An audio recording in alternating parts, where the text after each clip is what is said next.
歩き方を習得する上において、よくある失敗や間違いのパターンを知ることは、歩き方の習得を容易にします。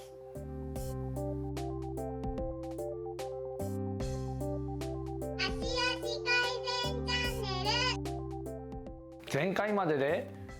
後進気味に歩いてみる。そしてその後進をさらに精度を高めるためにチェックポイントを覚えました。では今回はよくある失敗のパターンを知ることで修正を容易にするようにやっていきます。よくある失敗のパターンは大きく4つです。そのよくある失敗4つとは、準備が遅い、前に行った気がしないでついつい前に行こうとしてしまう、軸足が突っ張ってしまう、そして靴の失敗。この4つになります。では順番に1つずつ見ていきましょう。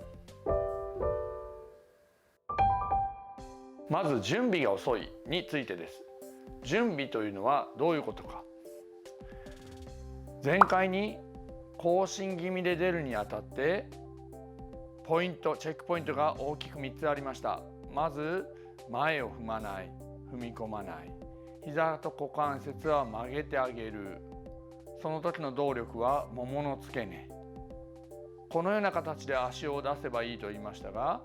下ろした後にそのチェックポイントを考え始めるようでは、次の足はもう遅れているということです。この足を上げている間に、今の場合左足ですね、左足を上げている間に次の右足の準備をすでにしていないと、次の足はスムーズに動くことができません。歩くというのは連続した動作ですから、右足が終わってから左足のチェックポイントを見ているようでは、その間にいつものように体が前に流れていってしまうのです。ですから練習としては、最初は壁などを持っても構いません。上げている間に次の足の準備をしましょう。次の足の準備とは具体的には、まだ足は上げていませんから、先ほどの3つのチェックポイントのうちの2つ、前を踏み込んでいないか。この時点、今右足はこの時点で前をぐーっと支えるように踏み込んでしまっていたら、降りた瞬間に前に流れてしまいます。だからこの時点で前に力が入っていないかどうかですね。そしてもう1個は、膝が突っ張ってしまっていないかどうか。軸足の膝が突っ張ってしまっていても、降りた瞬間に前に流れていってしまいます。ですから今からこの右足は次、この左足が降りた瞬間に上げれるぐらいの感じの柔らかさ、上げれる感じぐらいの膝の曲げた感じになっていないと間に合わないということです。上げてる間に次の足の準備、上げてる間に次の足の準備、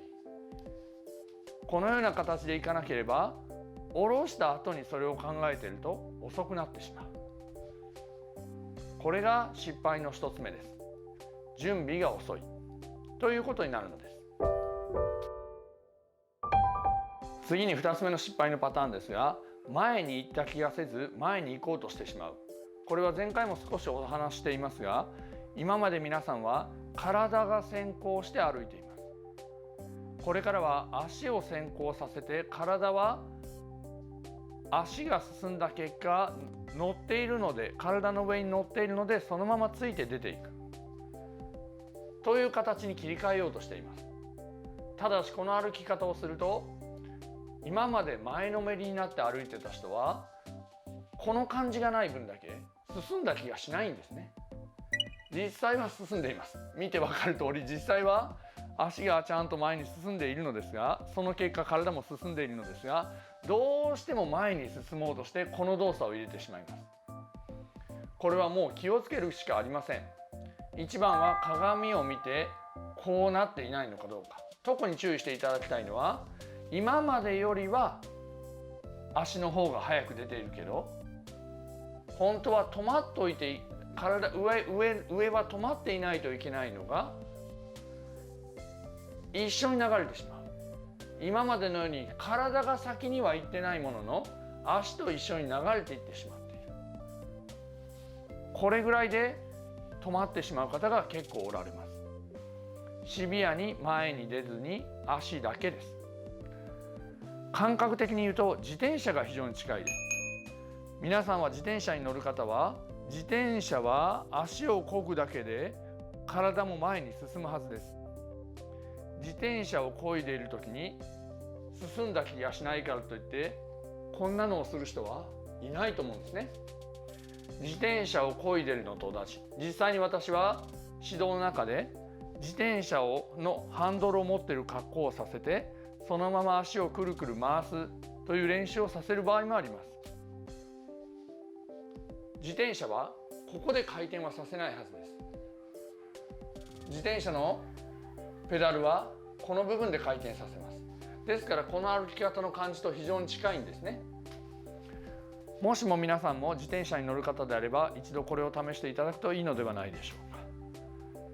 決して体は先行せず、自転車の感覚でその場で足を漕いでいるだけで前に進むと思ってください。そして3つ目ですが、軸足の問題です。今この上げる足の話ばっかりしてきましたが、この上げる足を曲げて上げてくるというのは理解したものの、その時に軸足はどうなっているのでしょうか。今までの皆さんは多くの場合、膝を突っ張って伸ばして歩いてきました。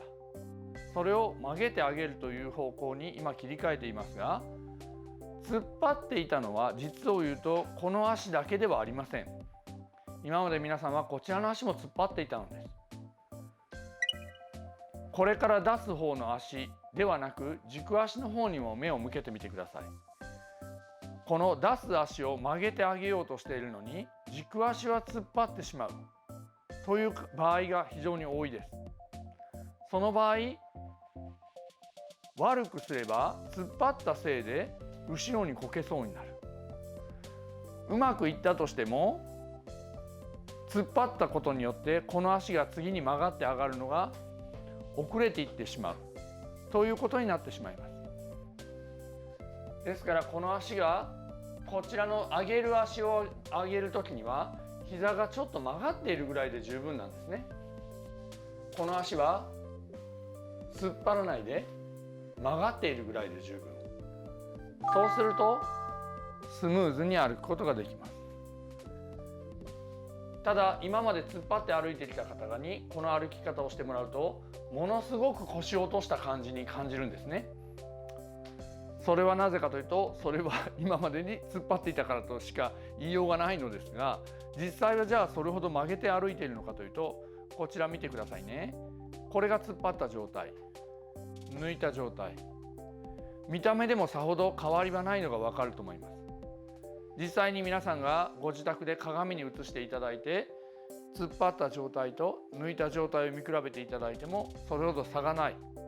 そしてその抜いた状態でずっと歩いたとしても、ご自分が思っているほど腰を落としている感じにはならないはずです。ここがポイントです。ご自分の感じているものと実際外から見たのは全然違うということなんですね。だから練習方法としては、膝をちょっと抜いた状態、わざとちょびっとだけ抜いた状態でこれ以上伸ばさないと決めて、そのまま歩いてみるというやり方も一つの手段ではあります。伸ばさなければ足が後ろに伸びることはありませんから、常に足は前に出ることになります。最後に靴の問題です。靴の問題というのは単純で、靴を履いてない裸足の状態ではうまく歩けるけれども、靴を履いた時に失敗しているという方が非常に多いのです。これはまずそもそも靴を履いて確認してみていただくという作業が必要です。日常に歩いている時には靴の場面も非常に多いはずです。靴を履いた状態でいつものようにチェックをしていただくと、